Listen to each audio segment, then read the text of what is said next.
اول ليله في الفطام الليلي عدت الحمد لله. يعني ايه فطام ليلي؟ يعني ان انا بعود الطفل ان هو ينام بدون رضاعه. السن المناسب للفطام الليلي هو من 9 شهور، ولكن انا استنيت لغايه السنه. ليه بعمل فطام ليلي؟ عشان خاطر ابني ينام احسن، لان النوم بيساعد على نمو الطفل بشكل افضل، وعشان ابني عنده ارتجاع صامت، ودي كانت نصيحه الدكتور ليا. خطوات الفطام الليلي: بكون محدده مكان معين للرضاعه. المكان ده يكون خارج غرفه النوم. بعشي الطفل كويس قوي، وبعد كده برضعه، وبعد كده باخده على غرفه النوم وهو مدروخ. ببدا انيمه، سواء هغني له او هطبطب عليه او هقرا له او اشغل له قران او هاخده في حضني، الانسب بالنسبه لي. لما يصحى تاني يعيط ببدا اعمل نفس اللي عملته في اول النوم، واعرض عليه يشرب ميه.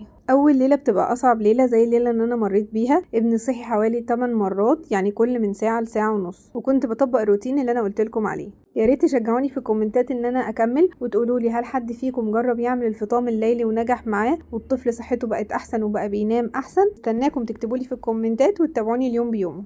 هو ده الفطام الليلي.